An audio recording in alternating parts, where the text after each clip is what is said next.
नमस्कार दोस्तों, स्वागत है आपका A to Z स्टोरीज अद्भुत ऑफिशियल पर। साधु संत फकीर गुरु रहबरों की सदा ही जय जयकार। भैरव विज्ञान तंत्र सूत्र विधि 21 केंद्रित होने की ये 9वीं विधि है।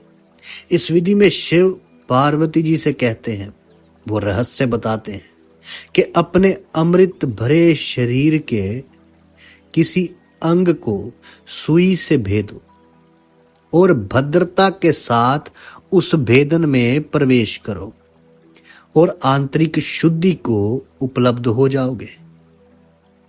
अब ये सूत्र क्या कहता है?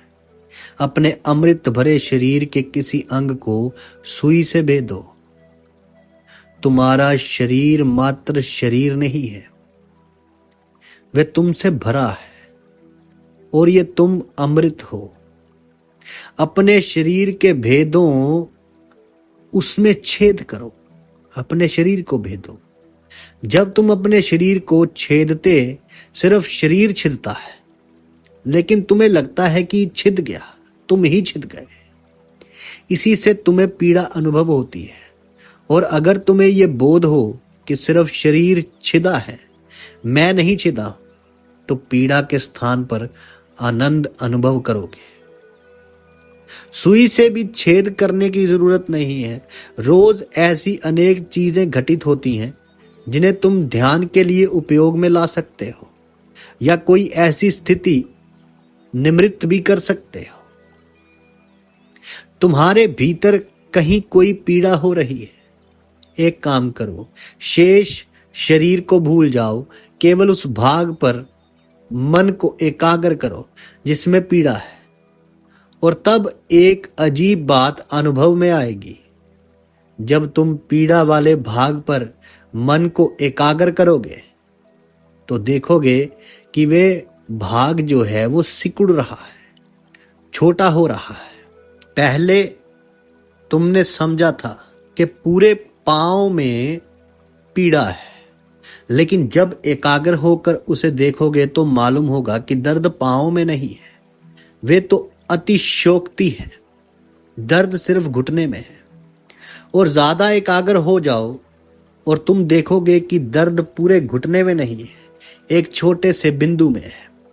सिर्फ उस बिंदु पर एकाग्रता साधो, शेष शरीर को भूल जाओ, आंखें बंद रखो और एकाग्रता को बढ़ाए जाओ और खोजो कि पीड़ा कहाँ है। पीड़ा का क्षेत्र सिकुड़ता जाएगा, छोटे से छोटा हो जाएगा, और एक क्षण आएगा जब वे मात्र सुई की नोक पर रह जाएगा। उस सुई की नोक पर भी एकाग्रता की नजर गड़ाओ और अचानक वे नोक भी विदा हो जाएगी और तुम आनंद से भर जाओगे। पीड़ा की बजाय तुम आनंद से भर जाओगे। ऐसा क्यों होता है? क्योंकि तुम और तुम्हारे शरीर एक नहीं है, वे दो हैं, अलग अलग हैं। वे जो एकाग्र होता है वे तुम हो। एकाग्रता शरीर पर होती है, शरीर विषय है। जब तुम एकाग्र होते हो तो अंतराल बड़ा होता है, तादात्म्य टूटता है। एकाग्रता के लिए तुम भीतर सरक पड़ते हो और ये दूर जाना अंतराल पैदा करता है। जब तुम पीड़ा पर एकाग्रता साधते हो तो तुम तदात्म्य भूल जाते हो। तुम भूल जाते हो कि मुझे पीड़ा हो रही है। अब तुम दृष्टा हो और पीड़ा कहीं दूसरी जगह है। तुम अब पीड़ा को देखने वाले हो, भोगने वाले नहीं। भोगता के दृष्टा में बदलने का कारण अंतराल पैदा होता है, और जब अंतराल बड़ा होता है तो अचानक तुम शरीर को बिल्कुल भूल जाते हो। तुम्हें सिर्फ चेतना का बोध होता है। तो तुम इस विधि का प्रयोग भी कर सकते हो।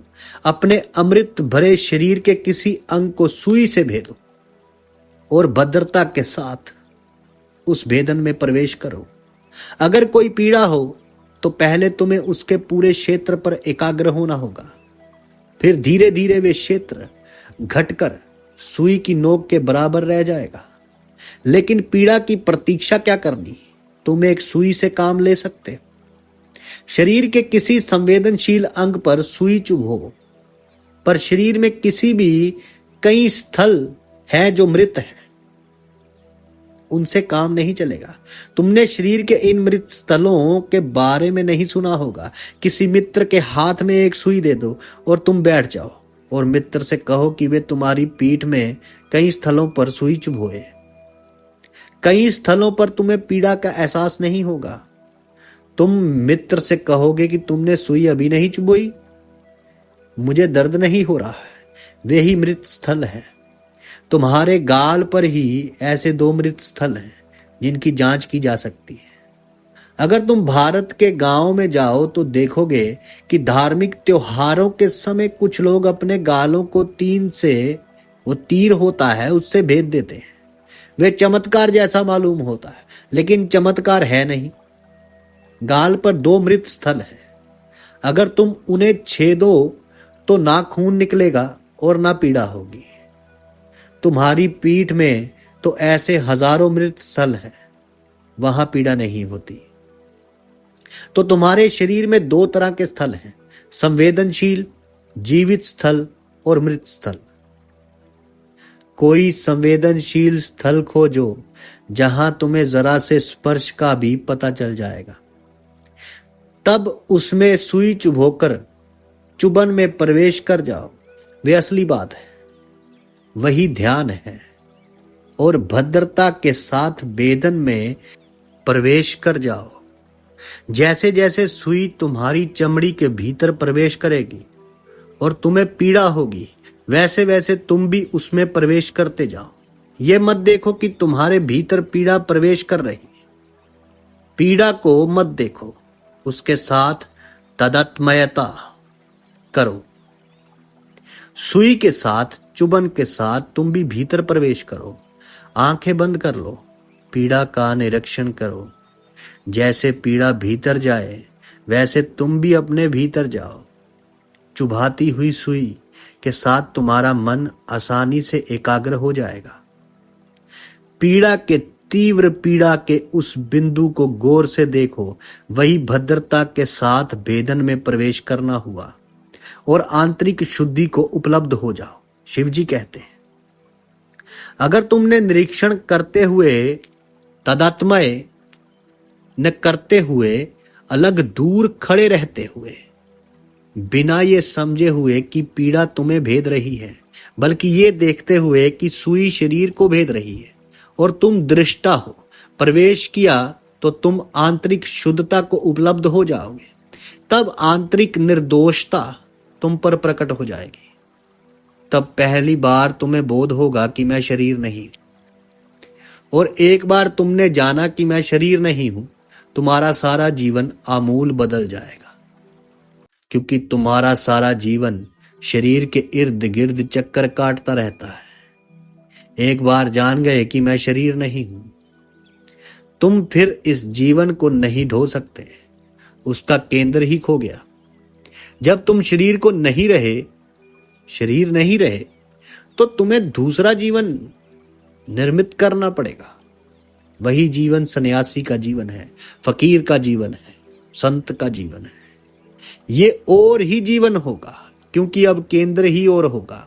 अब तुम संसार में शरीर की भांति नहीं बल्कि आत्मा की भांति रहोगे।